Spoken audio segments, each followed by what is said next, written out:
What's going on? It's your man Diamond K in here as always. RadioFire.com, the Diamond K Show.com, and it is finally over.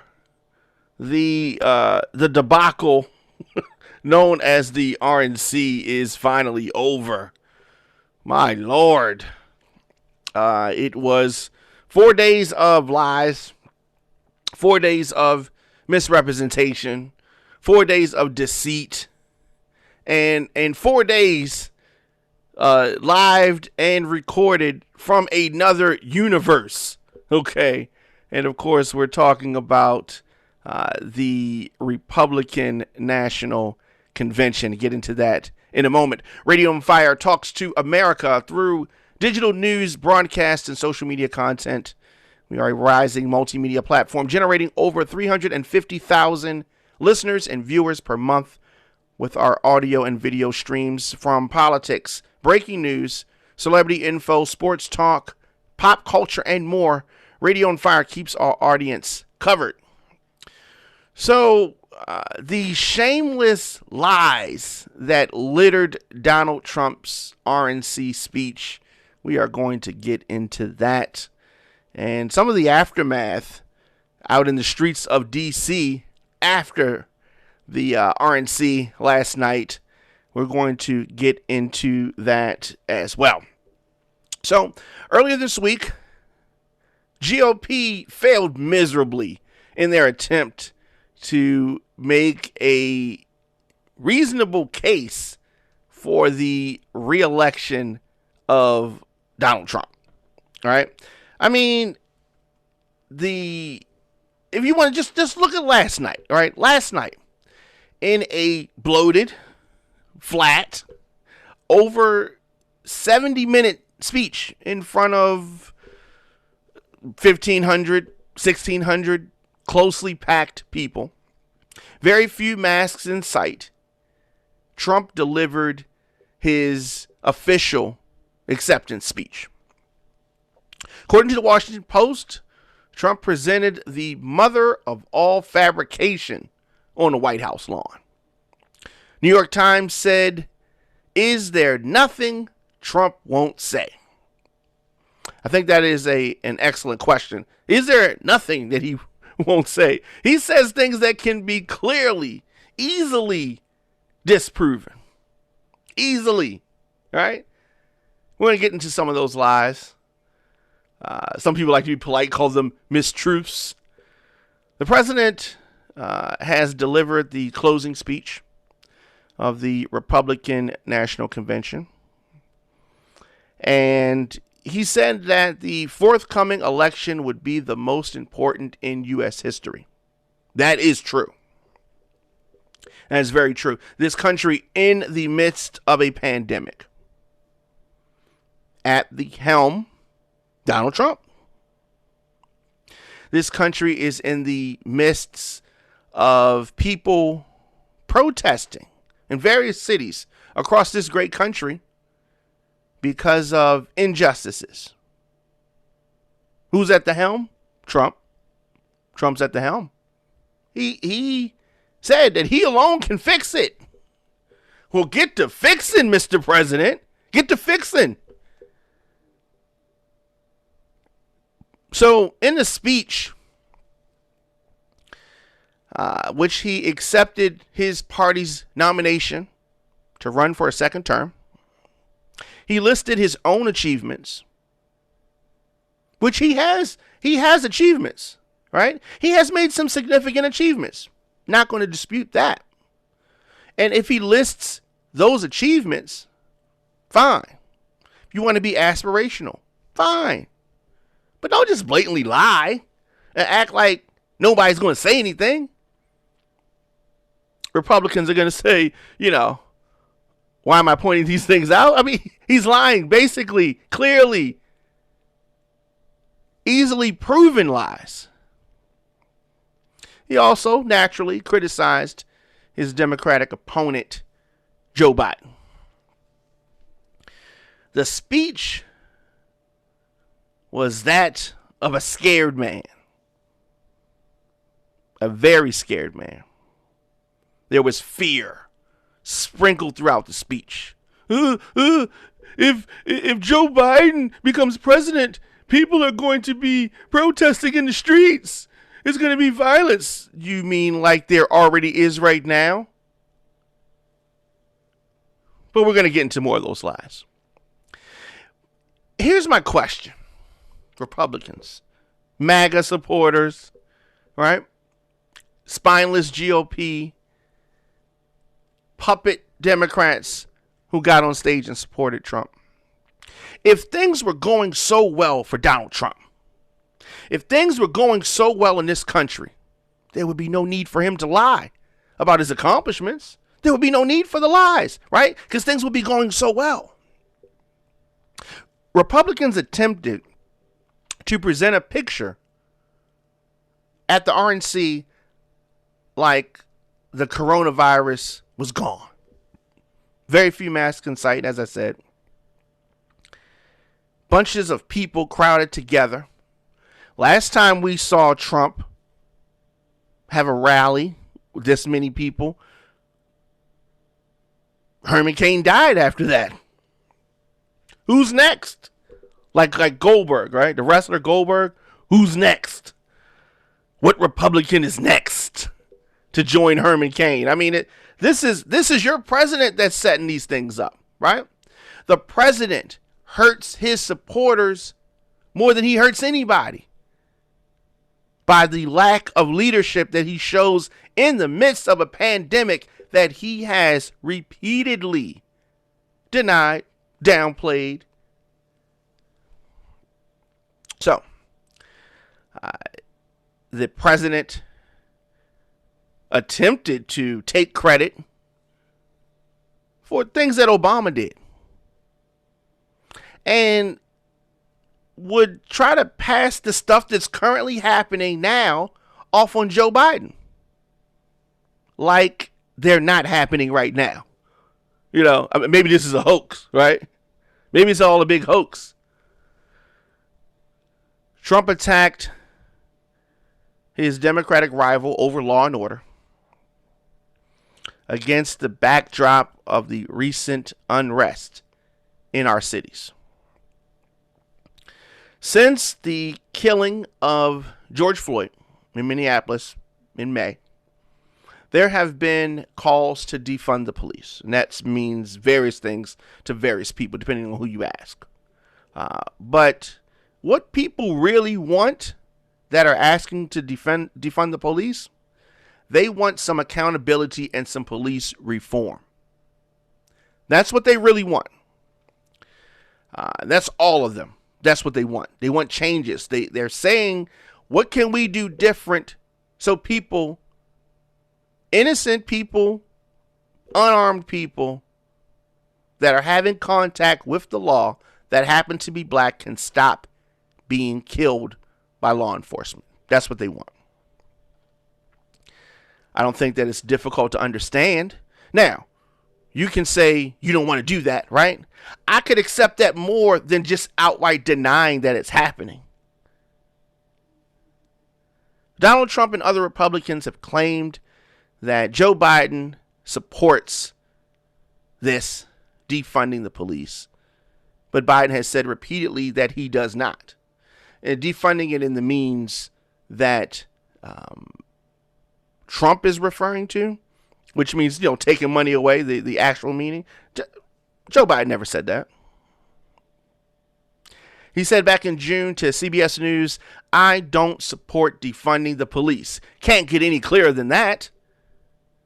Biden repeated this view in an opinion piece that he wrote for USA Today, calling for reform to the police. Reform. Police, everything needs reform. Every so often you need reform on things, right? Every so often the room could use a fresh coat of paint. That's reform, right? Every so often the chair that people sit in need the screws tighten up a little bit more. It's called reform. Ever so often. And the police could use some reforming. Definitely. Clearly. I do not support defunding the police. The better answer is to give police departments the resources they need to implement meaningful reforms and to condition other federal dollars on completing those reforms. Joe Biden said that in his opinion piece in the USA Today. He also said that he would provide an additional $300 million to reinvigorate community policing. Remember that, community policing? People watching their own neighborhoods. Okay, it's cool, right? Other claims that Trump made. We have already built 300 miles of border wall. So here's what he does, right? It's called playing with words, right? When you play with words, that's something that attorneys do. People that are lying do that. Play with words, right? Since January 2017, when Trump took office, since then, 275 miles of wall along the border with Mexico have been completed. This is according to U.S. Customs and Border Protection, a report from them. But let's look at that, okay? Most of that was just reforms replacing existing wall, right? Wall that was already there, that needed to be, fixed up, was old wall, replace that, right?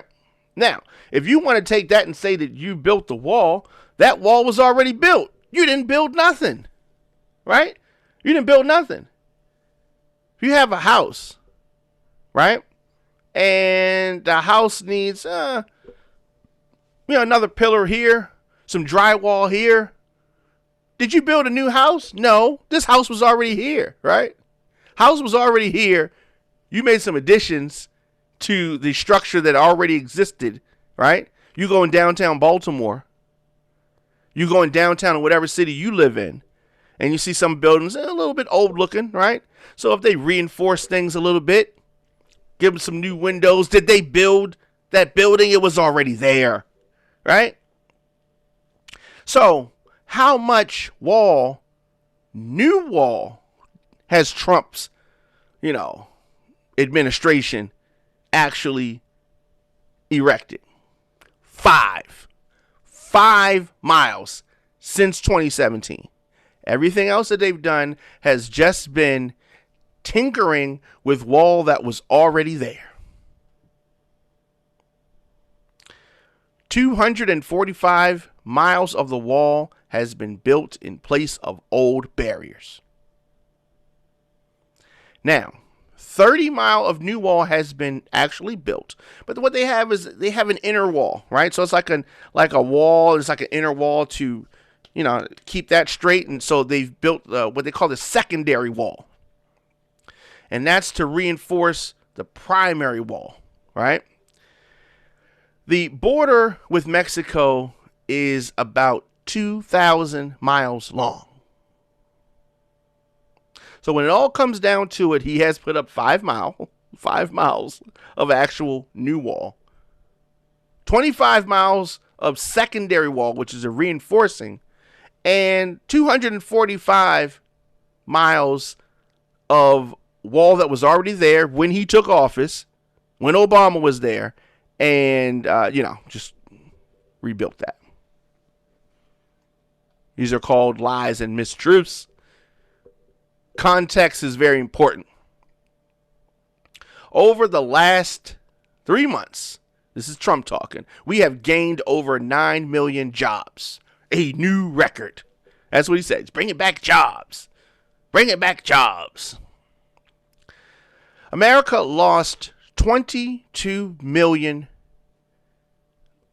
jobs. People from payrolls dropped in March when measures to tackle this pandemic that Trump denied, ignored. I mean, that's the truth, right? 22 million people dropped from payroll. That's 22 million people unemployed in March.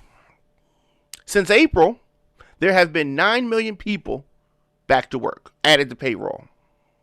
This is according to the U.S. Bureau for Labor Statistics, right? Trump talks about adding jobs, right? We lost 22 million because of his handling or lack thereof of this pandemic. Everything he did was too late and not enough. So we lose 22 million people working. They get 9 back, and he starts talking about this is a record. This ain't no record. This is a record in the opposite way, but let's not act like you did something that needs to be applauded, that can be applauded. You lost $22 million, which he has done before. Loses $22 million, but he finds 9. You're still in the hole, buddy. And his country's still in a hole as long as Donald Trump is the president. Trump has also talked about last night, Joe Biden voting for the Iraq war, which he did. This is true. However, as with anything, context is important and the full story. First of all, Mike Pence also voted for the war. Oh, yeah. And Trump was not a politician at the time. He was just a public figure, reality show star. He publicly supported the war at the time. So I did not support the war. And it was crap. It was a bad idea. There was another agenda there under Republicans, by the way.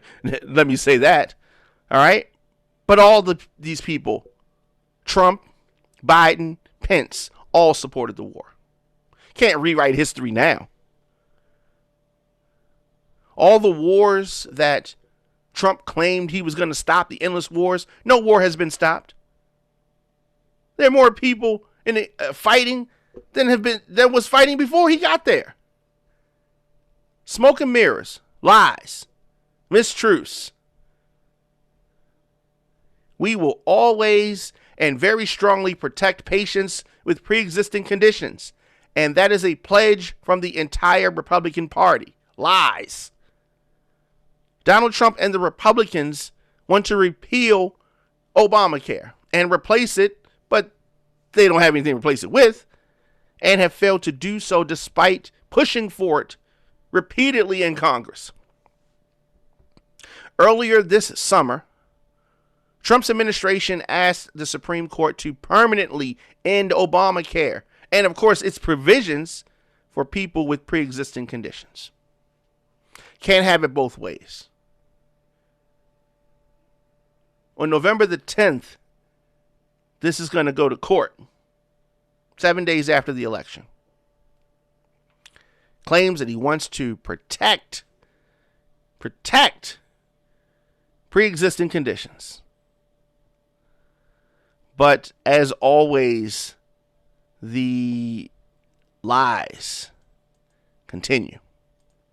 Trump's lies continue. So, additionally, I mean, it's he's capping off a week of spinning things. I mean, you've had the likes of Dana White from UFC fame, talking about Trump. They talked to him. An ironic thing that they did, they put on the lower third, which is the banner at the bottom, describing who the person is. They put Dana White's net worth, $500 million. What difference does that make? Right? What difference does that make? Republicans are always talking about the Hollywood elite. We didn't want to hear from the Hollywood elite. Right? I guess the best Hollywood elite they could get is Dana White from UFC. Okay. There has been more lies told. Trump claimed that the United States has among the lowest case fatality rates of any major country in the world, talking about COVID-19.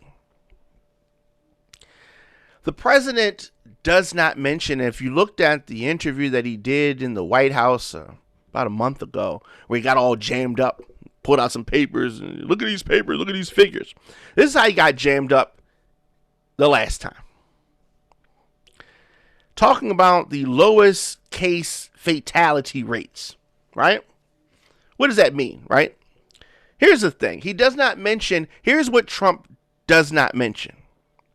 And it's a very, very important fact. He does not mention that the U.S. has the world's highest overall COVID-19 deaths, nearly 180,000. So when he says that we have the lowest case fatality rates, he's not talking about the 180,000 people dead. Oh, no. Instead, Trump wants to highlight case fatality rate. Let me explain what that is. That is the ratio of deaths to confirmed cases. So it's an average of those who tested positive, and of those who have tested positive, how many of those have died? So the people that weren't tested that died of coronavirus doesn't count those. It's true that the U.S. rate is relatively low on this measure compared with other countries. But it's not the lowest in the world. Norway, South Korea, Japan, all lower, for example. But, you know, this is called playing with the numbers. This is called playing with the numbers. A low case fatality rate means that widespread testing, which identifies lots of mild cases, were unlikely to die in the first place because those cases were mild. But then you had other people that died from these cases, from the pandemic, from the virus. And it's a shame that we have to go through and tell you this is a lie. This is a lie. This is the president. This is the president. He says that Joe Biden's going to eliminate the suburbs. What? Eliminate the suburbs? Where's he getting this from? Right? He says that Joe Biden's going to take away the guns. I mean, Republicans always say that, right? We'll take away the guns. They're not going to take away the guns. Says that America obliterated 100% of the ISIS caliphate. Now, let's dive into this a little bit.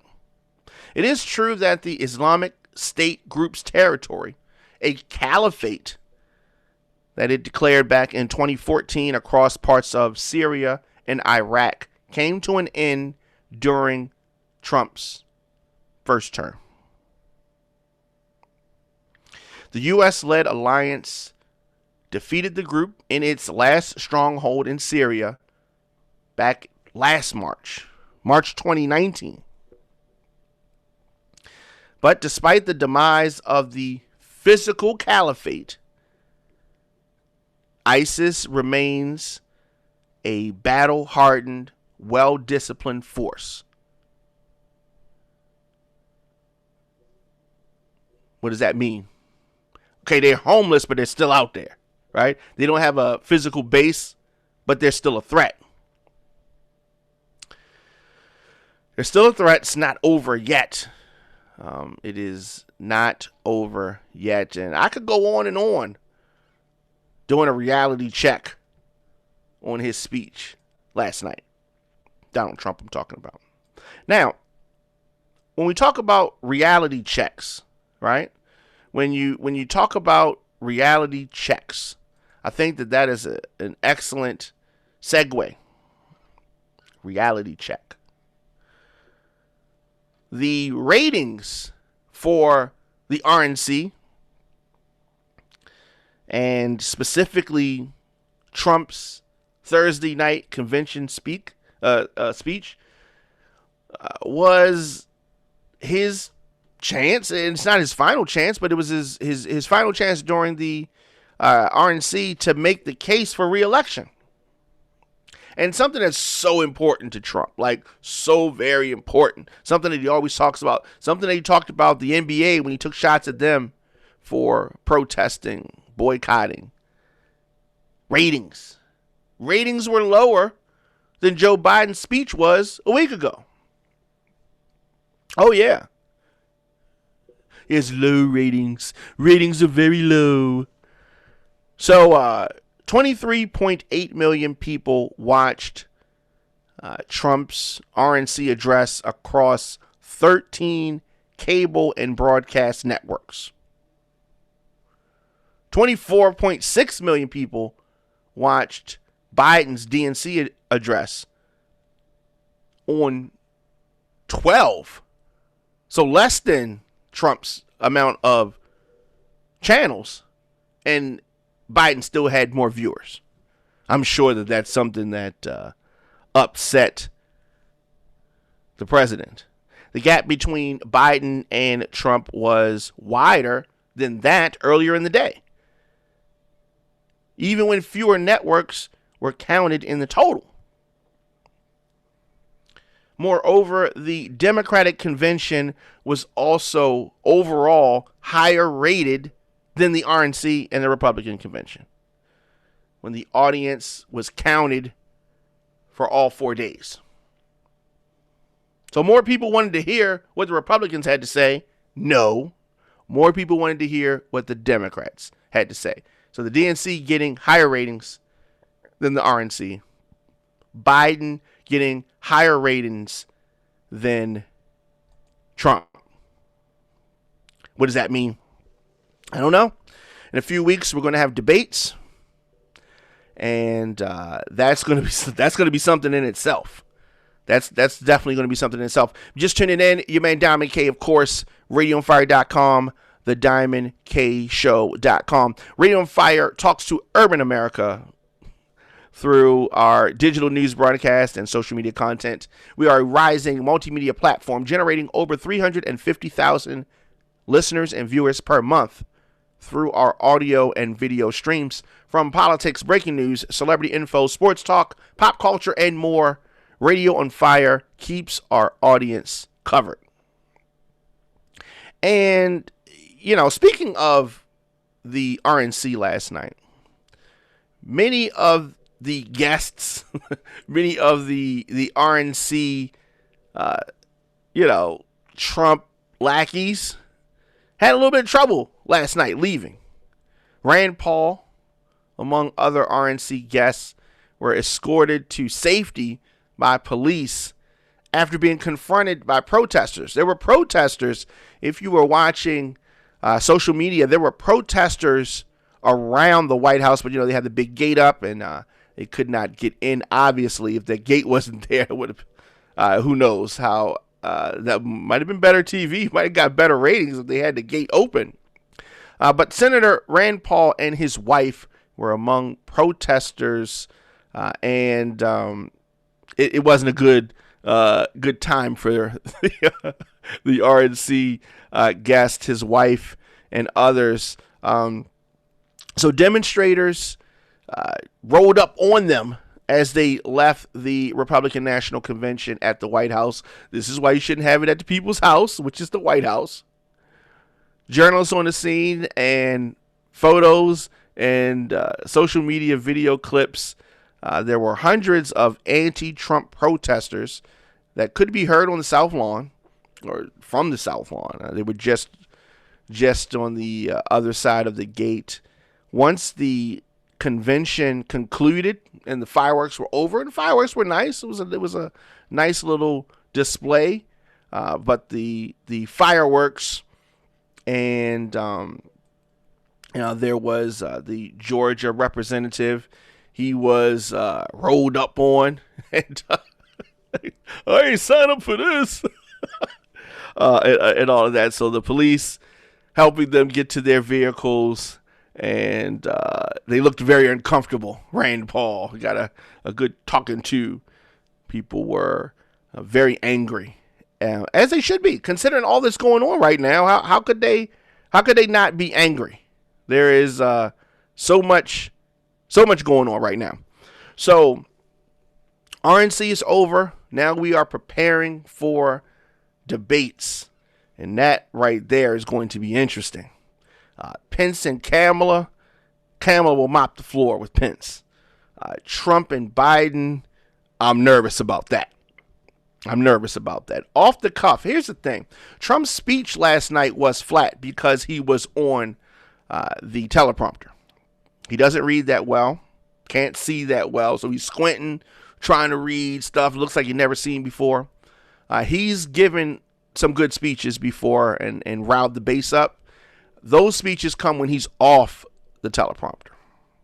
And in a debate, he's going to be off. There's no telling what he's going to say. So can Biden mess with him? I mean, come on, man. He's going to do his, come on, man. I don't know how well that's going to go over. Debates got me nervous. I'm nervous. I don't know how well Biden is going to hold up in a debate with Trump. I'd rather him have to debate Kamala Harris than Trump. I'd rather him have to debate Kamala Harris than Joe Biden, but he's going to have to debate. Biden is going to have to debate Trump, so that's going to be something.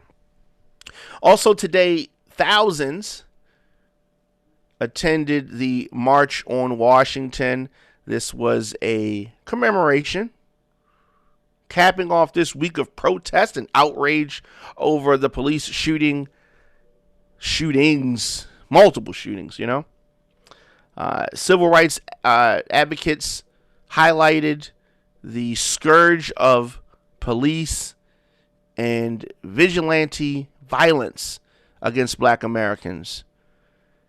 If you go back to the 1963 March on Washington for Jobs and Freedom, it almost sounds like you could pick the speech up that they gave today and put it back in 1963 and it still would have been relevant.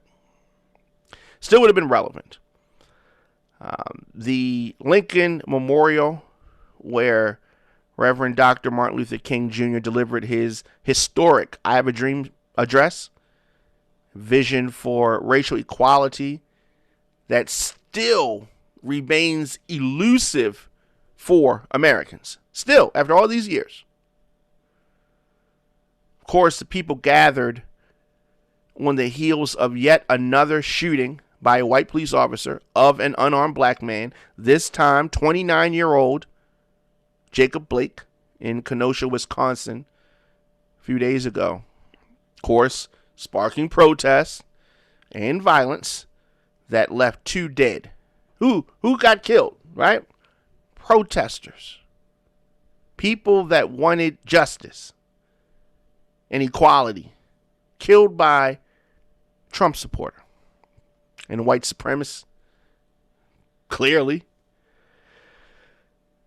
we have got to move past, get through, acknowledge these acts. I don't understand how we can look at the same things. I talk to people online and we talk about the same thing, but they're coming at it from a whole nother set of facts. Like, we're not even talking about the same thing. The perspectives are so far apart. It just further underscores the urgency of solutions. So, of course, the turnout for the march is going to be lighter than initially intended due to the coronavirus pandemic restrictions. Al Sharpton talked about masks and testing and things like that.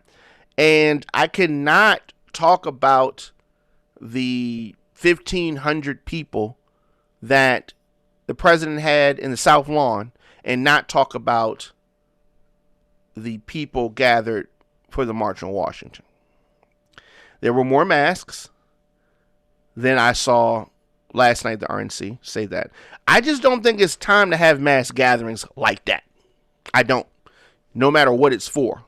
I would have hoped that they could have pushed back this march.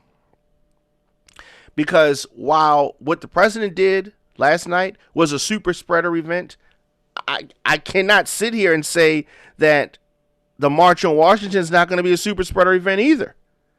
I don't know. I mean, yes, there were more masks, and the president, they did testing on people that was on the front row, but they didn't test everybody, obviously. And Al Sharpton's not going to get me to believe that they tested everybody. So, it's just not the time to have these big gatherings. I mean, it doesn't matter what it's for. Now is not the time. They could have did this online. And I'm talking about the March on Washington. I just think that they could have done this online and should have done this online. So, the Get Your Knee Off Our Necks march should have been virtual. But, you know, who am I?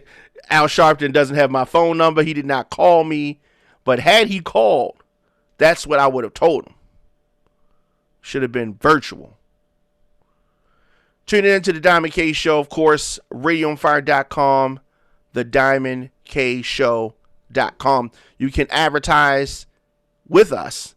Connect your message to our engaged audience of over 350,000 listeners and viewers per month. radioonfire.com/advertise is where you go to do that. Also, in the news, the disgraced singer R. Kelly reportedly attacked an inmate, attacking him. His attorney is asking for the singer's release. You think because you get into a fight that you get out of jail because of a fight? That's not how this thing works. It's not how it works. It doesn't matter. R. Kelly was a victim of an attack by another inmate. Okay. Sad to hear that. He's at the Metropolitan Correctional Center in Chi-Town, right? Singer was sitting on his bed in his cell when an inmate came in and began to punch R. Kelly. Kelly's lawyer, Steve Greenberg, confirmed the attack on Twitter and said because the government cannot ensure the safety of his client, it's time to let him go. Oh, really? Oh, really? Do you know how many fights happen in jail? That's not terms for release. He said, this is his attorney, yesterday we were told that an inmate attacked R. Kelly at MCC in Chicago. We're receiving conflicting reports as to the extent of his injuries. We have not been provided any information from the jail, nor has Mr. Kelly called. We are hopeful that he was not seriously injured.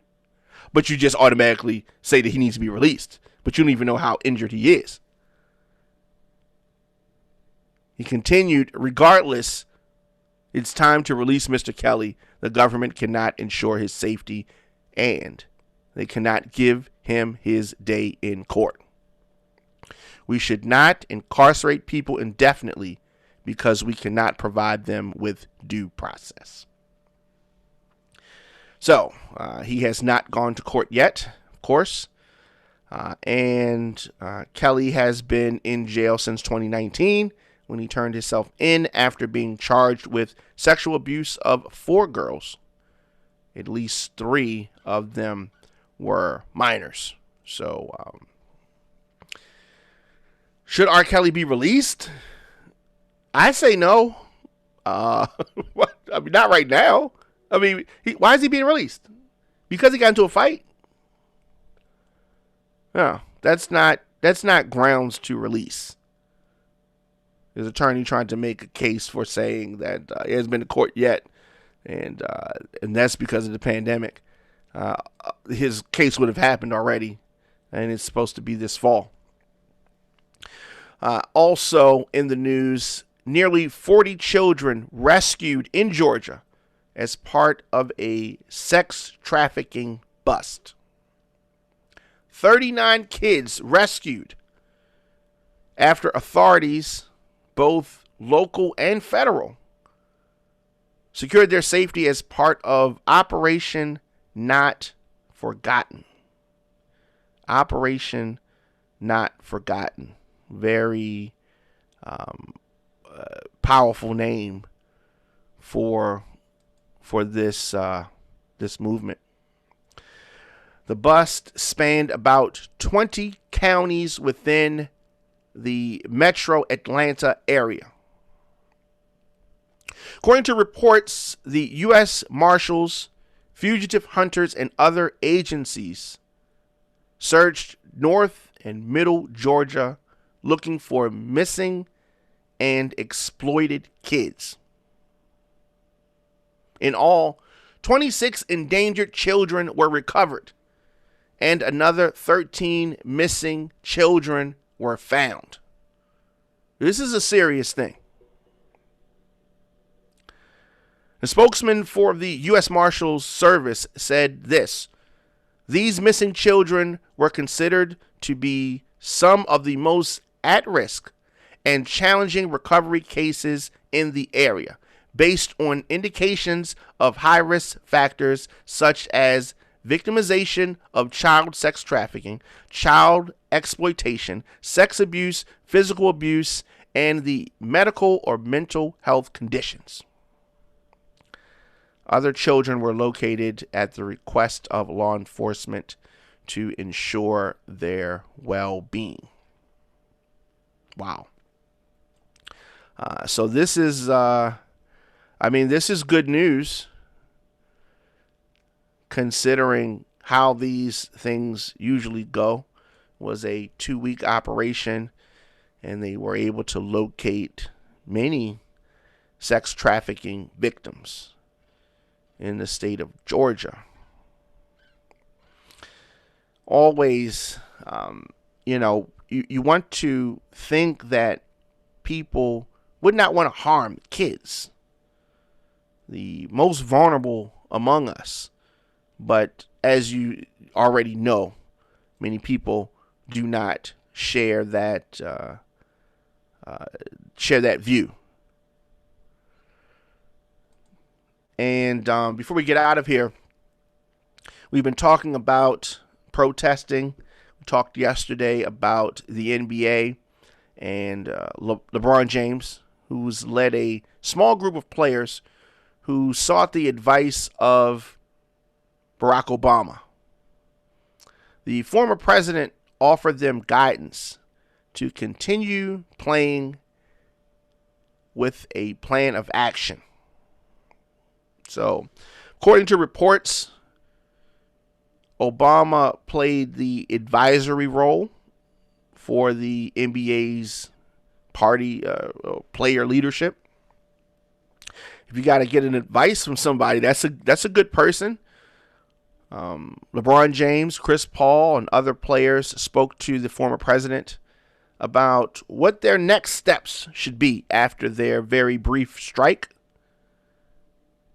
And Obama is advising the players to utilize the opportunity to contextualize action they want in order to play and brainstorm about the formation of a players' action committee.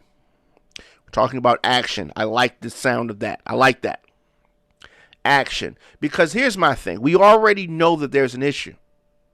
Major issue. Action. What are we going to do about it? What are we going to do about it? He also announced a social justice coalition would be formed in the wake of the Jacob Blake shooting.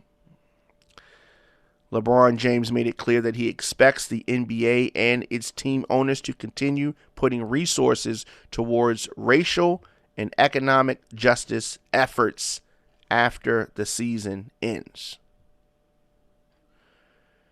And, when you talk about leadership, LeBron James, of course, probably the biggest athlete in the world, or one of the top 3. And with that comes big responsibility, and I'm glad that he is putting that on his shoulders. The irony of the fact that 4 years ago, Colin Kaepernick was shunned for trying to bring awareness to this very issue that we're facing repeatedly. And it's not that he was ahead of his time, because it's been happening for years. It's just that he was penalized for bringing it to the forefront in his NFL, right?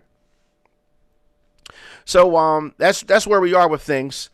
Let me know your thoughts in the comment section. Instagram, Facebook, Twitter, LinkedIn, TikTok at The Diamond K Show, at Radio on Fire. I will be back here tomorrow.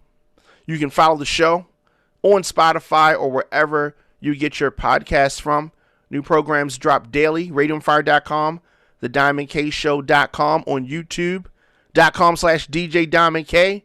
Of course, you can always support the program via Cash App, $DJ Diamond K. Of course, your donations help us continue to do what we do here on the show, and that is to bring you independent news, progressive opinion on politics, social issues, entertainment, and more. For booking info or media request, djdiamondk@gmail.com. Until next time, if you see it, then you can be it. It is all about having a vision. It's been Diamond K. Salute to you. I will see you guys next time.